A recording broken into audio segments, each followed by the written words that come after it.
Hoje eu quero compartilhar sobre o significado da ceia do Senhor.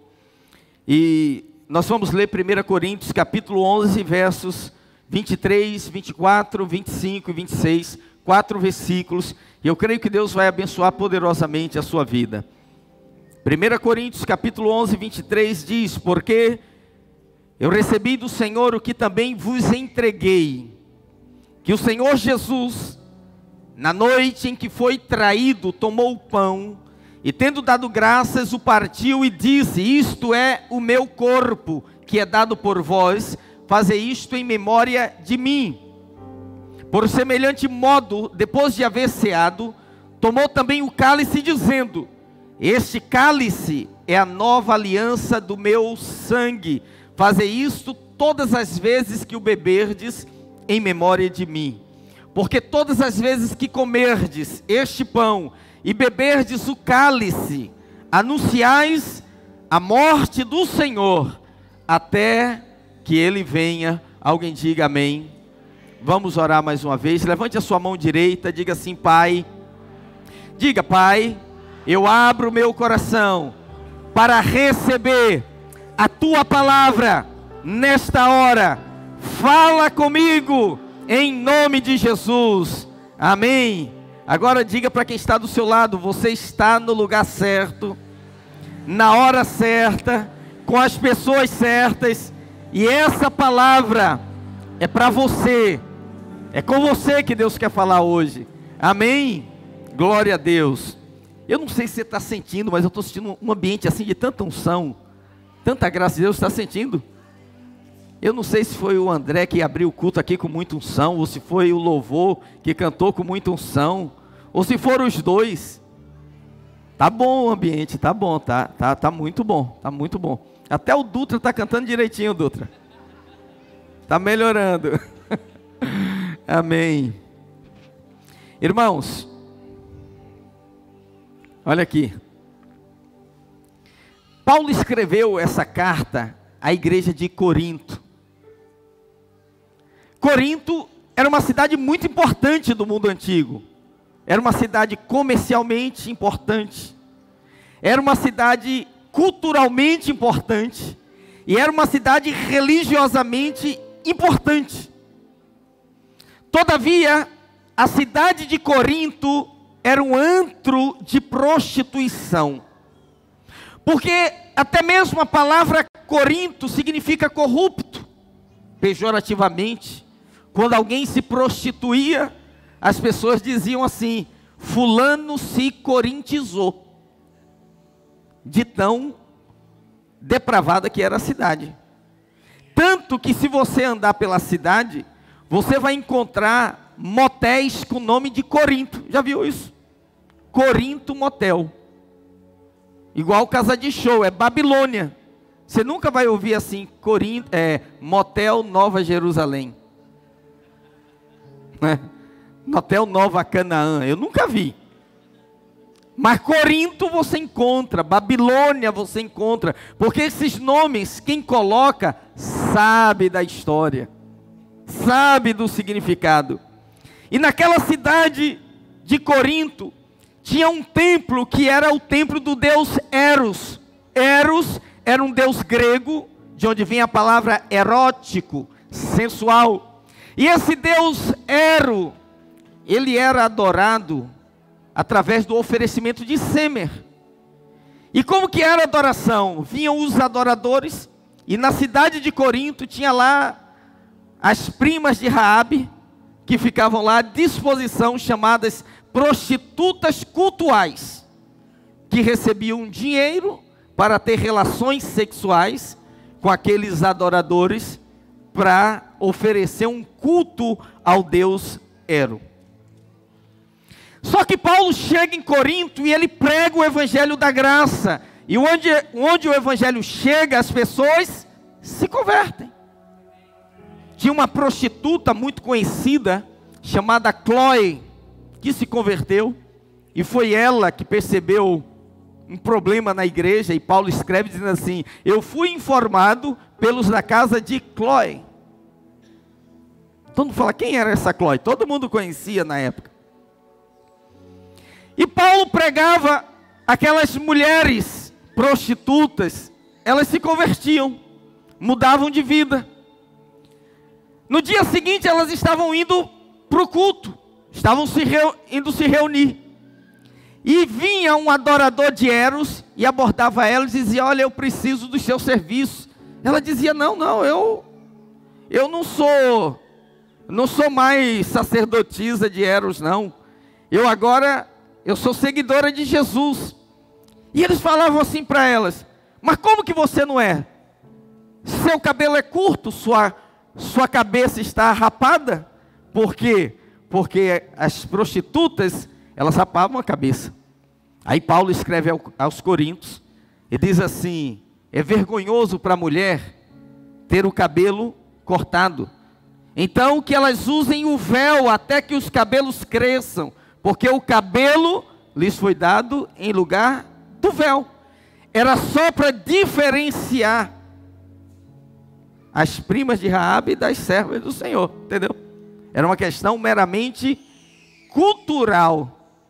Quem está no seminário aí fazendo hermenêutica comigo aqui, não é? Estou falando sobre isso no nosso seminário. Veja só, irmãos, Paulo então, ele escreve à igreja de Corinto, que foi uma igreja muito problemática, muitos cristãos infantis, muitos problemas aconteceram. Por isso você vai ler Corinto, e Corinto é uma carta rica em admoestação, em orientações doutrinárias, comportamentais, relacionais e práticas da vida da igreja. E um dos problemas que Paulo se deparou em Corinto era a desordem no culto. Porque no dia de ceia, as pessoas ceavam e tinham as refeições, e os irmãos levavam comida para a comunhão, assim como traziam de casa vinho, traziam pão.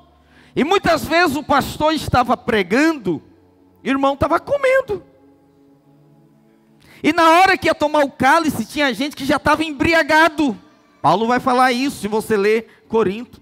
E ele diz assim: irmãos, quando vos ajuntardes para comer, esperai uns pelos outros. Todo mundo come juntos, igual meu pai fazia lá em casa. Tinha que orar e depois comer. E ele vai colocar ordem no culto. E Paulo vai nos explicar, nesse capítulo, uma única coisa: o significado da ceia do Senhor. Para os cristãos mais antigos, que participaram de igrejas na década de 70, 80 ou anterior a isso, as igrejas, o dia de ceia era um culto especial. No dia de ceia, os homens engraxavam os sapatos, os casais poliam as alianças, as pessoas colocavam a sua melhor roupa. Não eram roupas caras, de marcas, mas tinha que ser uma roupa engomada, uma roupa bonita. Todo mundo que vinha ao culto trazia alimentos não perecíveis para doar para a cesta básica.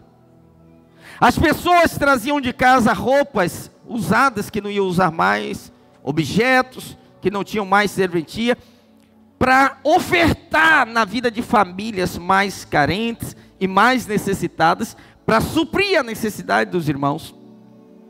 E no domingo de ceia, mais duas coisas aconteciam. No primeiro domingo do mês, fazia-se um corredor, onde as pessoas vinham deixar os seus donativos e consagrar os seus dízimos ao Senhor. E quando terminava o culto, nenhum irmão podia almoçar sozinho. Era o dia de você convidar alguém para a sua casa. Literalmente, não era para o restaurante, era para casa. E não tinha aquela coisa assim: ah, irmão, estou esperando virar o mês para virar o cartão, porque vou fazer um negócio. Não tinha isso não. Era literalmente juntar panelas, entende? Você pegava o que você tinha, o que o outro tinha, o importante era a comunhão. Então, o domingo de ceia, você tinha que ter comunhão com alguém. Os irmãos mais velhos da fé, eles escolhiam irmãos mais novos, recém-chegados à igreja, para ter esse momento de comunhão com o objetivo de integrá-los à vida da igreja. Era uma coisa muito bonita, e tudo isso foi se perdendo com o tempo. Mas ainda dá tempo. Você pode falar para o irmão que está do seu lado: olha, no final vamos lanchar juntos. Você pode ir lá na nossa casa. Você pode ir lá em casa hoje à noite para a gente jantar juntos. Ainda dá tempo fazer, né?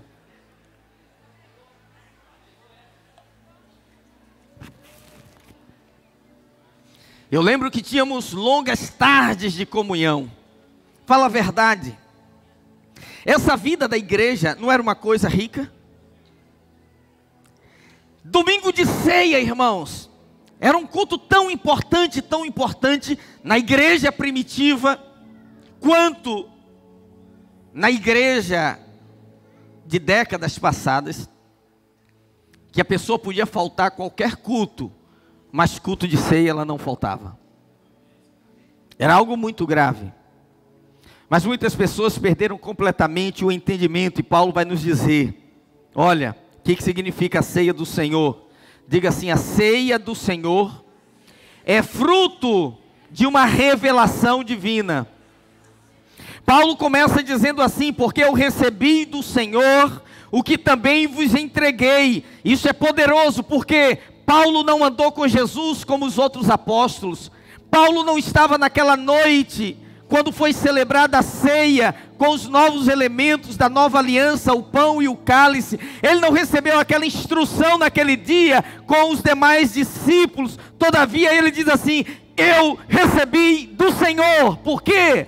Porque ele teve a revelação do Espírito. Porque eu recebi do Senhor. Isso significa que a ceia não foi um ato instituído por um homem, não é fruto da tradição de uma igreja. A ceia é uma revelação dos céus. Ouça, irmãos, Jesus nos deixou duas ordenanças: o batismo e a ceia. E essas coisas têm um valor e um poder espiritual muito grande. Vamos falar do batismo. O batismo é o cortar, é o rompimento, é a cisão do cordão umbilical da pessoa com o mundo. Quando uma pessoa frequenta uma igreja e ela recebe o evangelho, ela tem o entendimento, mas chega o dia do batismo, ela diz assim: não, eu não quero me batizar, porque eu ainda acho que eu ainda não estou preparada. Na verdade, o que ela está dizendo? Eu ainda não sei se é esse o caminho que eu quero, porque eu estou olhando para lá, mas eu estou olhando para cá também. Eu estou querendo ir para frente, mas ainda tem uma coisa que me segura. No dia que você batiza, corta esse cordão umbilical. Você quebra o retrovisor, você começa a caminhar para frente. E até o mundo entende isso. Por que muitas pessoas permanecem anos e anos e anos frequentando uma igreja sem batizar? Porque se você fosse matricular na capoeira, tem o dia do batismo, que você se torna um capoeirista oficial. Se você entrar na maçonaria, tem o dia do batismo, em que você oficialmente é aceito como maçom, assim nas artes marciais e em tantos outros segmentos também. E quando você decide seguir a Cristo, o batismo é um ato importante. Tanto que quando o povo sai do Egito, o Egito significa o mundo. Canaã é o lugar da promessa. E quando Deus liberta o povo, a Bíblia diz que Deus leva por um caminho que parecia sem saída. Eles estavam diante do mar, e o mar se abre, e o povo atravessa, e o mar se fecha, o Egito fica para trás, o povo não tem mais como retornar. Paulo, lá no Novo Testamento, vai interpretar esse episódio. Ele diz assim: porque todos vós fostes batizados no Mar Vermelho. Quer dizer que quando o mar se fechou, eles não têm mais como retornarem. O batismo encerra um ciclo na sua vida e te coloca diante de um novo estágio na sua caminhada com Deus. Quantos já são batizados aqui? Diga amém, balança assim a sua mão, diga glória a Deus, dê um forte aplauso ao Senhor, amém. Glória ao Senhor, aleluia. Mas a segunda ordenança que o Senhor deixou foi a ceia. Então a ceia não é opcional. Nenhum cristão que tenha de fato a revelação, ele fica confortável de faltar um culto de ceia. Eu acho interessante porque, irmãos, Olha, Deus tem colocado isso no meu coração. Hoje essas crianças aqui tocaram o meu coração, porque eu me preocupo o tempo todo com essa geração. Até meu filho falou para mim um dia desse, assim: pai, você acha que vai viver quanto tempo mais? Eu falei: não sei. É porque o senhor está falando de um jeito assim, parece que daqui a pouco a gente não vai ter mais o senhor. Eu falei: não é não, é porque o tempo passa mesmo para todo mundo, e uma nova geração está se levantando, e nós temos que deixar um legado de uma igreja comprometida. Hoje, choveu, não vem, fez sol, não vem, chegou uma visita em casa, não vem, o almoço demorou, não vem, aniversário, não vem. Irmão, nós temos que deixar um modelo, um exemplo. Você tem que sair de onde você estiver. Ai, me desculpe, eu tenho que ir, não posso permanecer. Eu tenho um compromisso. Eu preciso cear com a igreja, porque é um valor espiritual, é uma ordenança instituída pelo Senhor Jesus. Ela é importantíssima para nós. O problema é que muitos cristãos, por falta dessa revelação, não atribuem nenhum valor. Às vezes para eles é uma mera formalidade. E eu quero falar hoje ao seu coração, irmãos, não é. Tem muita gente fraca, porque não entende o significado da ceia. Tem muita gente morrendo espiritualmente e fisicamente, porque não entende o significado da ceia. Muitos irmãos estão ceando, mas sem essa revelação. E Paulo está dizendo que esse ato tem um propósito, tem um significado. Ele diz: o Senhor não nos mandaria fazer algo sem propósito, só para constar. E ele diz: porque eu recebi do Senhor o que também vos entreguei. Há algo espiritual que acontece conosco na hora da ceia. Nós somos fortalecidos no Senhor. Nós somos renovados na nossa fé. Nós somos alimentados e fortalecidos, porque Jesus falou: aquele que de mim se alimenta, por mim viverá. Não é fácil o diabo vencer alguém que está fortalecido e firmemente arraigado no Senhor. Então, sem essa revelação, você acha que é só um pedaço de pão, que é só um simples cálice, mas não é. Você está participando de algo espiritual muito forte, irmãos. Seja na sua família, seja na sua célula, no seu discipulado, ou com toda a congregação, o dia de ceia é dia de nos voltarmos para o Senhor e agradecer.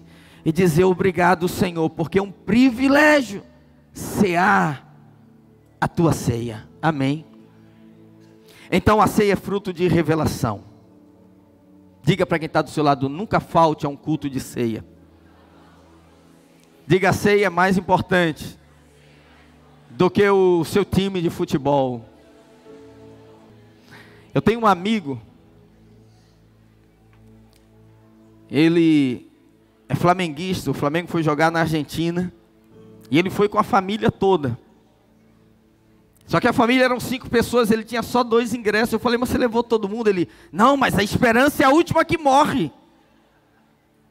Eu falei: uau, se tiver o mesmo compromisso com a obra de Deus, meu Deus. Avião, hotel, ingresso, alimentação, para ver uma partida de futebol. E o time ainda perdeu. Nem tanto. Não sou contra time de futebol, eu só estou dizendo o seguinte: Deus tem que estar na frente, irmãos. Deus tem que estar em primeiro lugar. Amém? Segundo lugar, a ceia é um ato de gratidão. Olha o que ele diz: e tendo dado graças.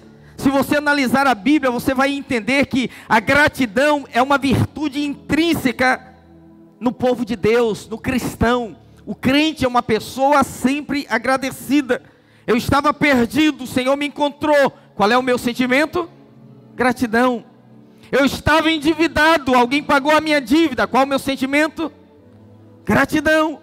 Eu estava enfermo, Ele me curou. Qual é o meu sentimento? Gratidão. Eu estava aprisionado a um vício, Ele me libertou. Qual é o meu sentimento? Gratidão é a resposta do homem à graça de Deus. No livro dos Salmos, o salmista cita diversas vezes a necessidade de agradecer ao Senhor, bendizei ao Senhor. Celebrai com júbilo ao Senhor todos os moradores da terra, servi ao Senhor com alegria, apresentai-vos diante dEle com ações de graças. Assim diz a palavra de Deus. Não são todas as orações de Jesus que estão registradas nos evangelhos, mas são 84 capítulos que tem os evangelhos, e desses 84, 27 descrevem as orações do mestre, e todas elas começam assim: graças te dou, Pai. Quando ele foi multiplicar pães, graças te dou, Pai. Quando ele foi ressuscitar Lázaro, graças te dou, Pai. Quando ele foi ressuscitar a filha de Jairo, graças te dou, Pai. Era sempre com ações de graças. E a ceia é um momento de gratidão. Eu vou agradecer a Deus pelo sacrifício que Ele fez por mim. Por isso Paulo diz assim: e tendo dado graças. Nós temos que ser mais gratos ao Senhor, irmãos. Deus manda o sol, a pessoa reclama. Manda a chuva, ela reclama. Manda o frio, reclama. Manda o calor, reclama. Ela vai almoçar, reclama. Você tem que ser mais grato. A gratidão multiplica os recursos. A gratidão faz com que a bênção se multiplique na sua vida e o favor aumente. Você tem que aprender a verbalizar a sua gratidão. Por isso o momento de ceia é um momento de agradecer. É um momento de ser grato ao Senhor. E uma das coisas que os cristãos faziam era isso. Eles separavam os seus dízimos, as ofertas, e traziam como ato de gratidão ao Senhor, dizendo: Senhor, Tu és a minha fonte. Foi o Senhor quem me deu. E o Senhor quem me deu não vai me deixar faltar. Eu creio no Senhor, eu descanso no Senhor. E ele vinha e consagrava. É assim, há décadas passadas, as pessoas recebiam salário uma vez por mês. Hoje pessoas recebem semanalmente, quinzenalmente e tal. E também faziam as compras uma vez por mês. Eu lembro que meu pai chegava em casa com as compras, era compra mesmo, era muita coisa. E tinha uma despensa, e minha mãe tinha a chave da despensa. Porque imagina uma família com 6 devoradores, mais 2 agregados. Irmão, quem tem filho adolescente, sabe o que é um filho em casa o dia todo? Com 2 unções, unção dobrada sobre ele, a unção de sono e a unção de fome. Que ele vai do quarto para a cozinha, da sala para a cozinha várias vezes, e abre a geladeira. A geladeira parece um pisca-pisca, né? Toda vez que abre e fecha. Então minha mãe trancava a despensa e ela administrava, tinha que durar os 30 dias. Aquelas latas de biscoito, latas de manteiga, aquelas coisas todas. Ela ia ali administrando, tinha que dar até as próximas compras. Alguém teve despensa em casa aqui? Não. Só alguns, né? Amém. Chegavam as compras em casa, a gente agradecia. E no almoço, sentava à mesa, tomar café, almoço, jantar. Antes de colocar qualquer coisa na boca, vamos orar. Vamos agradecer. E Paulo, escrevendo a Timóteo, disse assim: quando você for comer, receba tudo com ações de graça. Porque com ações de graça, o alimento é santificado. E quando o alimento é santificado, cumpre-se na sua vida o que diz Marcos 16. Se comerem alguma coisa venenosa, nenhum dano lhe será causado. Porque você tem os venenos do agrotóxico, que estão nos legumes, nas verduras, e dos hormônios, das químicas, dos aditivos, nas proteínas animais e nos enlatados, são muitos venenos. Mas a Bíblia diz que quando você ora e dá ações de graças ao Senhor pelo alimento, aquele alimento é santificado. Até aquele pastel de feira, ele fica ungido. Muito óleo, pouca carne. E você é abençoado. E a gente foi criado assim, aprendendo a agradecer. Agradecer a provisão. E os dízimos e as ofertas eram uma expressão de que tínhamos recebido das mãos do Senhor. Ceia é dia de gratidão. Olha, eu lembro até hoje, eu criança, as irmãs, principalmente as senhoras, chegando no culto, era normal, elas vinham com bolsas de supermercado, trazendo roupas, trazendo alimentos não perecíveis, para abençoar as famílias, e era uma alegria, porque as pessoas ganhavam presentes, e todo mundo saía feliz do culto. Quem tinha abençoava, ficava feliz por abençoar, quem não tinha recebia, e ficava feliz por receber. Então quando você vem para a ceia, você tem que se preparar, dizer, hoje eu estou indo para agradecer, e eu estou indo para abençoar. Fala assim para o irmão que está do seu lado, diga assim, ó, sentar ao meu lado é ser abençoado. Segura na mão dele e diga assim, segurar a minha mão é ter muito mais unção. Dê uma oferta de palmas ao Senhor, amém. Glória a Deus. Terceiro, a ceia é um ato de quebrantamento. A Bíblia diz, e tendo dado graças, ele fez o quê? Partiu. Ele partiu o pão e disse, quem é o pão? O pão aponta para o corpo. Quem é o corpo de Cristo? A igreja do Senhor. São muitos pedacinhos, mas é o mesmo pão. Irmãos, nós só nos tornamos bênção na vida de outras pessoas quando nós somos esse pão partido. Nós temos que vencer o orgulho, que muitas vezes nos domina, como uma criança de 2 anos, que fala o tempo todo, para mim, eu quero, é meu. E não devemos achar que somos o umbigo do mundo e o centro das atenções, mas que Deus nos coloca como canais de bênçãos, para abençoar aqueles que estão próximos de nós, amém, queridos? Na ceia, nós lembramos que o pão foi partido, e que eu preciso de uma atitude de quebrantamento diante de Deus e dos irmãos, demonstrando o amor e a generosidade, amém?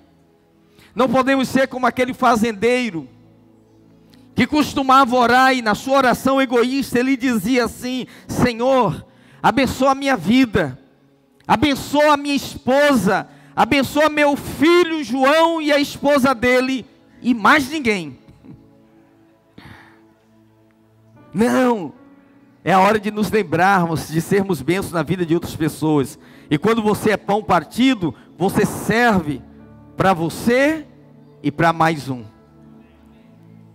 Você é abençoado e você se torna canal de bênção. Nós não deveríamos participar da ceia do Senhor sem antes dizer, Senhor, parte o meu coração, quebranta a minha alma. O Watchman Nee, ele diz no livro dele, O Homem Espiritual, eu acho sensacional. Ele diz assim, olha, quanto mais maduro em Deus se torna um crente, mais quebrantado ele se torna, mais dócil. E ele diz assim, ele usa uma ilustração, ele diz assim, o crente que não foi quebrantado, é como um cavalo que não foi domado. Ele não aceita sela, ele não aceita ser guiado, ele não aceita se submeter. E eu tenho pedido isso a Deus, isso ao Senhor. Eu digo, Senhor, tantos anos que eu já caminho contigo. À medida que o tempo for passando, eu quero que o Senhor me dê cada vez mais esse coração quebrantado e quebrantável. Porque a gente olha para trás nos nossos anos e no nosso tempo de imaturidade, a gente se torna tão duro, tão rígido, e a gente quer resolver tudo a ferro e fogo, mas a Bíblia diz que o coração quebrantado não desprezará o Senhor. Que o Senhor nos dê olhos benignos e um coração amoroso, para enxergar no corpo de Cristo, na vida dos nossos irmãos, com os olhos de Deus o valor, a riqueza espiritual que Deus depositou dentro de cada um de nós. Amém, queridos? Na ceia, o pão foi partido para nos lembrar que devemos dar a nossa vida para também abençoar os nossos irmãos. Eu sei que todo mundo quer ser abençoado, não tem nada de mal em você ser abençoado, mas não existe nada mais gratificante do que você ser canal de bênção na vida de outras pessoas. Às vezes com uma informação, às vezes de forma material, às vezes acolhendo, às vezes só dispensando um pouco da sua atenção. Quando nós começamos a igreja, essa igreja, 20 e poucos anos atrás, eu lembro que logo no início, a igreja estava crescendo, tinha um grupo, mas as pessoas ainda não estavam tão conectadas. E um dia terminou o culto, 5 minutos depois, não tinha mais ninguém. E naquele dia, eu fui para casa triste, eu falei com a Rê, eu falei, não, eu vou orar a Deus, eu quero uma igreja. Você sabe qual a diferença de uma igreja e um estádio de futebol? O estádio de futebol pode ter ali 60 mil, 80 mil pessoas, está todo mundo vibrando, gritando. O time faz um gol, o cara nem te conhece, ele vira para o seu lado, te abraça, tira do chão, celebra com você. Quando o juiz apita, o último minuto do jogo, 5 minutos depois, você olha, não tem mais ninguém. Ou você sai, as luzes se apagam e o lugar está deserto. A gente percebe que a igreja está virando pão partido quando o culto termina e a comunhão continua. E os irmãos querem ainda continuar conversando e ser bênção. Eu preciso ser bênção na vida de alguém. Eu preciso abençoar a vida de alguém. Amém, queridos? Lá em Gênesis 26, nós lemos a história de Isaac e Abimeleque. A Bíblia diz que Abimeleque criou uma rixa com Isaac. Isaac cavava os poços de Abraão e jorrava água. E ele vinha por trás e entulhava os poços e expulsava Isaac. E ele foi criando muitos problemas com Isaac. E chegou uma hora que Isaac, ele cava, ele não encontra água. Capítulo 26 de Gênesis, você pode ler essa história. Mas aí, Abimeleque vem para ele e diz assim, Isaac, eu vejo que você é uma pessoa abençoada de Deus. Porque deixa eu te falar algo, irmãos. Abimeleque só perseguiu Isaac por causa da bênção. Eu sei que você ora por prosperidade, mas prosperidade gera inimizade. Porque as pessoas são muito solidárias com as tragédias da vida, mas pouco celebrativas com as vitórias que Deus nos dá. Por isso, Paulo disse assim, chorai com os que choram, mas alegrai-os com os que se alegram. Alguém diga amém, ai, ai, ai, glória a Deus. E Abimeleque, vendo a prosperidade de Isaac, não podia se alegrar, expulsava ele, falava mal dele. E eu acho que aquilo foi pesando o coração de Isaac. E os servos estavam tendo dificuldade em encontrar água. E Abimeleque veio para ele e falou, é o seguinte, onde você chega, abençoa, você sai, parece que a bênção sai contigo. Eu quero ser teu amigo. A Bíblia diz que Isaac faz um banquete, recebe Abimeleque, lhe dá presente e lhe abençoa. E quando ele termina de abençoar Abimeleque, o servo de Isaac chega e diz assim, patrão, descobrimos novas fontes, tem água jorrando. E o que a gente vê aqui? Que Isaac, naquele momento ele liberou Abimeleque, ele não carregou mais consigo. E no dia que ele liberou o coração, a bênção voltou a jorrar. Tem muita bênção que parou de jorrar, que você está prendendo Abimeleque no seu coração. Irmão, libera Abimeleque hoje. Fala para Abimeleque, vai em paz, eu te abençoo. Porque as coisas vão voltar a jorrar na sua vida emocional, nas suas finanças, na sua saúde, na sua casa, nos seus relacionamentos. E às vezes você não percebe como essas coisas têm peso espiritual. É preciso ser uma pessoa muito quebrantada para oferecer um banquete e presentear aquele que te perseguiu. Quando você convive muito tempo com uma pessoa, a tendência é que você vai acumulando coisas. Por isso a gente não fala de perdão uma vez só. Sabe por quê, irmão? Quantas vezes Pedro falou para Jesus: Senhor, quantas vezes eu devo perdoar o meu irmão? Aí ele foi lá em cima, falou assim 7 vezes. Aí Jesus falou: Pedrão, vou te falar um negócio. Se você quer partir para a matemática, eu não te digo apenas 7, mas 70 vezes 7. Uau! Que ele falou assim: eu já perdoei 1, 2, 3, 7 tá bom. Ele falou: não, 70 vezes 7. Por que 70 vezes 7? Porque com o tempo, irmão, você vai acumulando coisas no coração. E se você não perdoar continuamente, aquela chateação se transforma em raiz de amargura. E a raiz é mais difícil de arrancar. E você fica com a vida travada. Coisas que você ouve, asperezas de sabores, atritos, essas coisas todas, a vida vai ficando pesada e árida. E dia de ceia é dia de perdão. É dia de perdão. Você sabe, eu não sei, um dia eu fiz uma ceia. Olha só que coisa. Um dia eu fiz uma ceia. Eu acho que eu vou fazer isso hoje de novo. Aí na hora de cear, eu falei o seguinte: irmão, se você tem algum ressentimento, qualquer coisa contra qualquer pessoa, antes de você tomar esse cálice, vá até a pessoa e fala para ela, porque é uma coisa simples, vai mudar a atmosfera. Diga: me perdoe, eu quero ter comunhão contigo. E eu estou direcionando. De repente eu vejo, tem 8 pessoas assim na fila para falar comigo. Eu falei: o que que é? Não, você não falou que tem que acertar. Eu falei: meu Deus do céu. E você? Não, também quero restaurar minha comunhão. Tinha 8 pessoas. Eu falei: meu Deus do céu. Eu não achava que tinha 8 pessoas que às vezes ficavam assim, chateadas com o pastor. O pastor é um homem de Deus, maravilhoso. Como que alguém pode não gostar?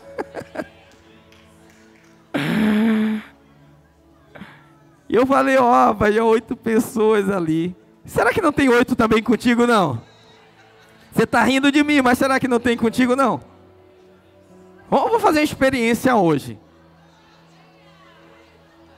Se for contra o louvor, você sobe aqui. Se for com pastor, com discipulador, com líder, faz isso. Faz isso. Deixa Abimeleque ir. E desbloqueie o fluxo da bênção de Deus na sua vida. Dê um aplauso ao Senhor, amém? Glória a Deus. Aleluia. 4º lugar, a ceia é um ato de rememoração. Ele diz assim, por 2 vezes: fazer isto em memória de mim. Parte o pão, fazer isto em memória de mim. Passa o cálice, fazer isto em memória de mim. O pão e o cálice não são como a Igreja Católica ensina. A Igreja Católica, ela crê numa doutrina chamada doutrina da transubstanciação. E se alguém aqui ou já foi católico, vai entender o que eu vou falar. A Igreja Católica, no seu dogma, crê que quando o padre abençoa o pão se transforma literalmente no corpo de Cristo. É a hóstia.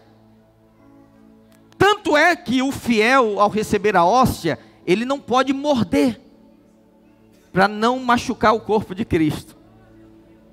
Ele coloca direto na língua. E se colar no céu da boca, está em pecado. Ela tem que dissolver-se.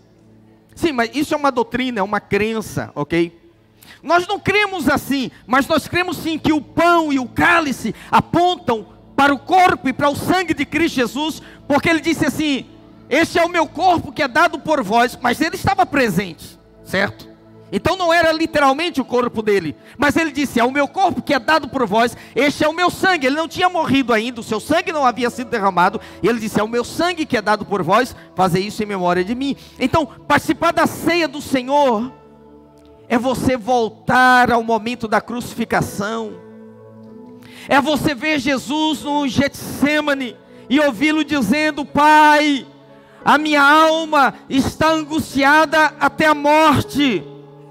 Participar da ceia do Senhor é como você se esconder atrás da oliveira e ouvir a oração intensa do Senhor Jesus, dizendo: Pai, se possível, passa de mim este cálice. É você voltar a sua memória para o Getsemane, para o Calvário, para a via dolorosa, e acompanhar a dor, o sofrimento e a angústia do Mestre. E por que Ele está passando por tudo isso? Porque Ele quer nos salvar. A angústia de Cristo se tornou tão intensa, que Lucas, dos 4 evangelistas, Lucas era médico, formado na Universidade do Egito, e ele vai ter um olhar clínico, e ele relata que ele começou a suar gotas de sangue. A medicina moderna chama esse fenômeno de hematidrose. É quando os vasos, eles se elastecem e se juntam com os poros, e ao invés de sair suor, sai sangue. E ele diz que Jesus suou gotas de sangue. Quando você recebe o pão, você está recebendo algo que representa o corpo de Cristo, que foi partido por nós.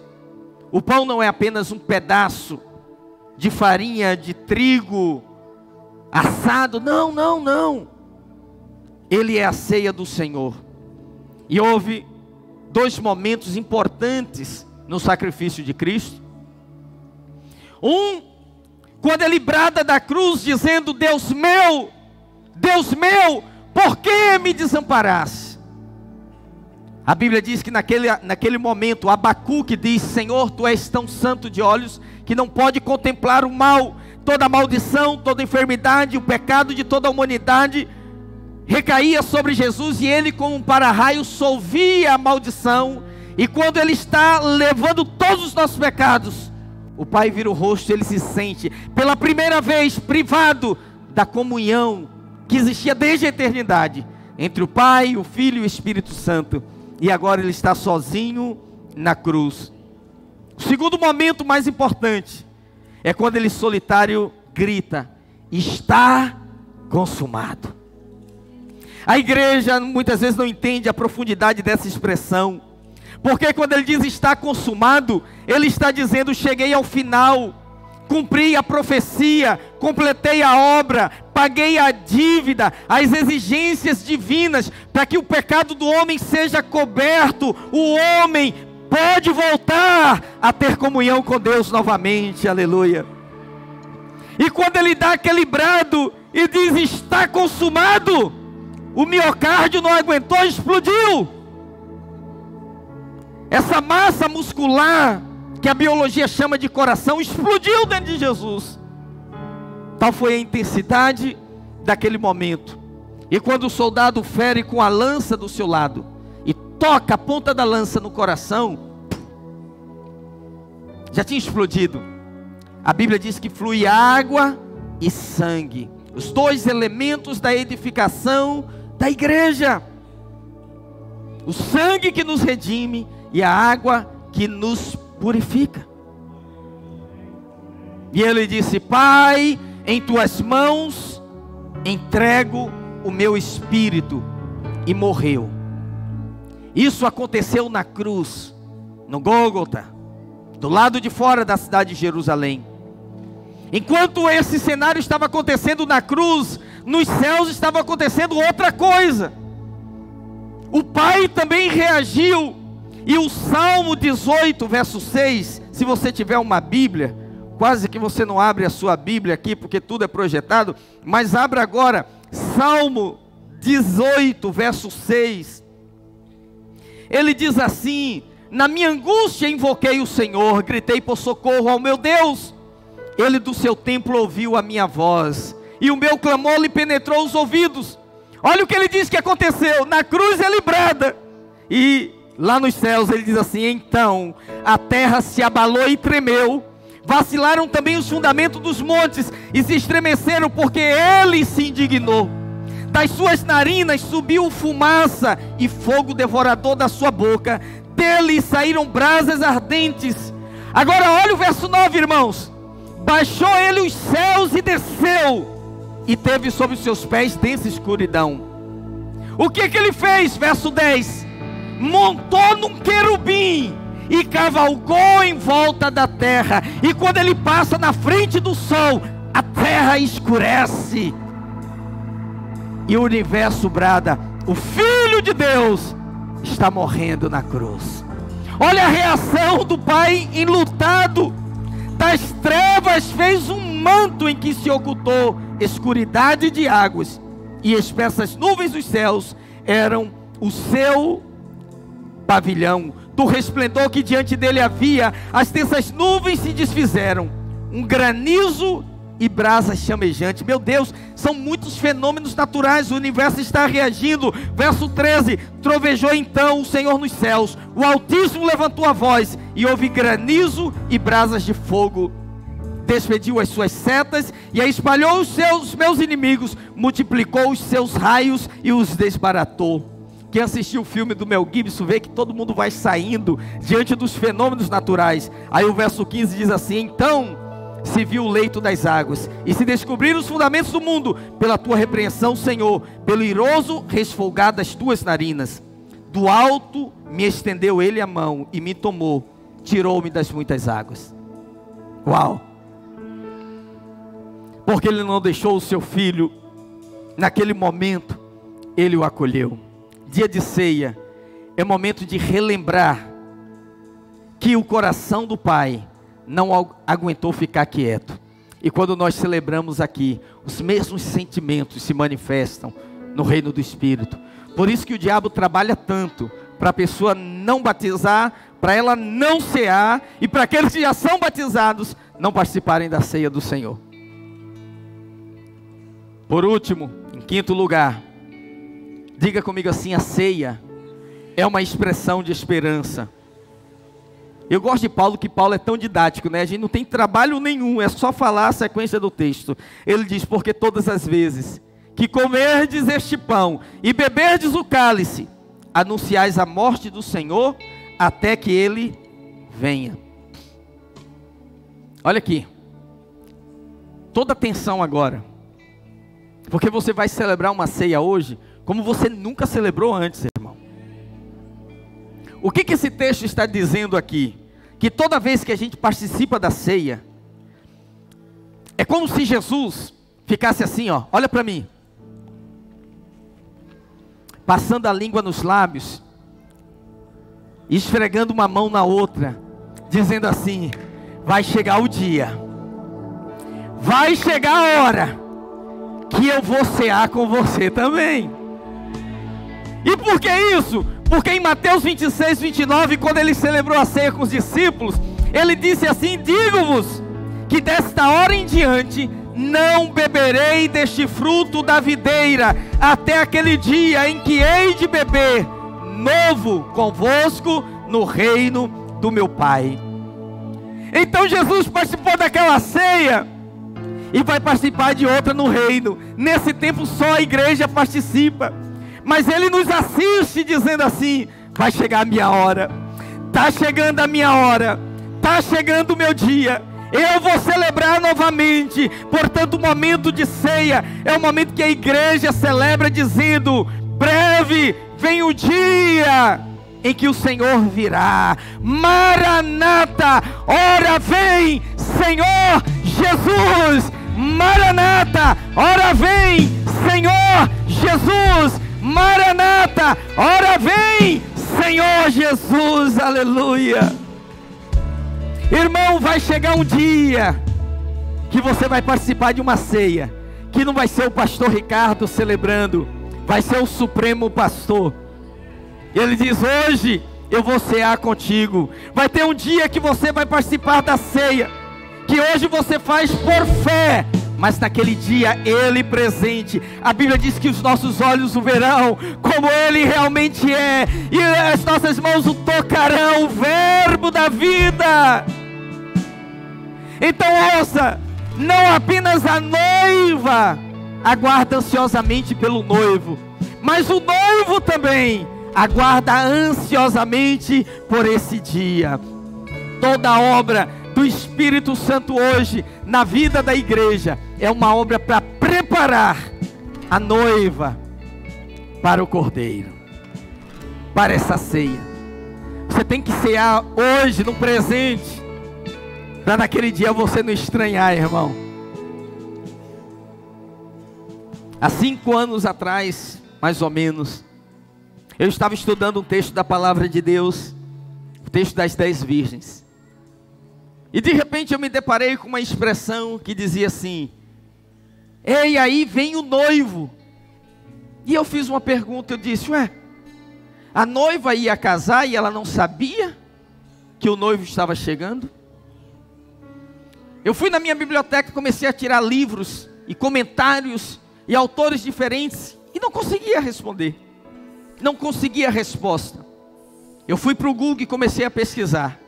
E encontrei lá um curso de um rabino dos Amigos de Sião, oferecendo: aprenda sobre a cultura judaica para noivado, casamento, relacionamento homem e mulher. Eu fui lá e fiz o curso, só porque eu queria entender esse texto.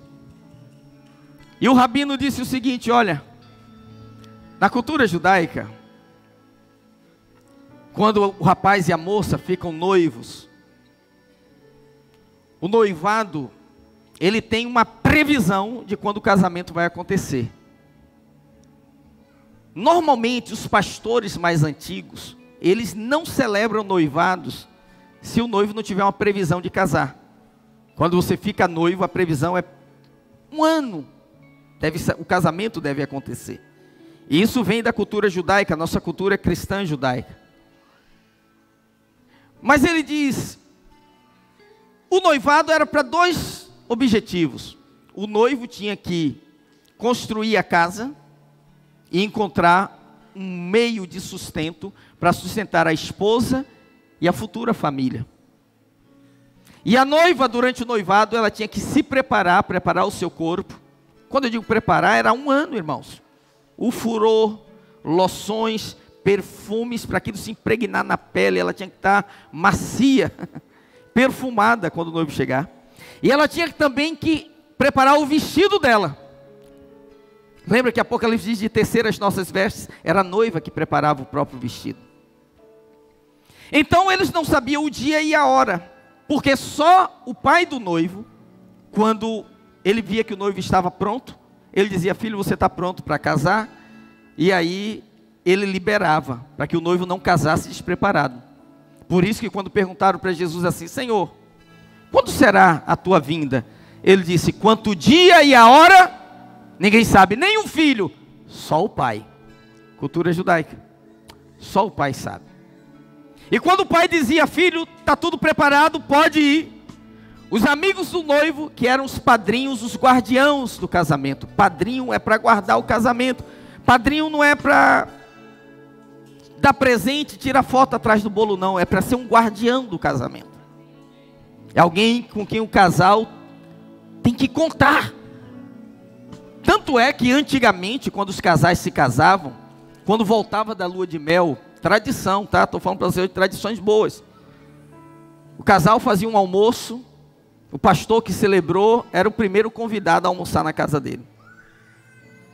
E aqui os casais não estão convidando mais o pastor.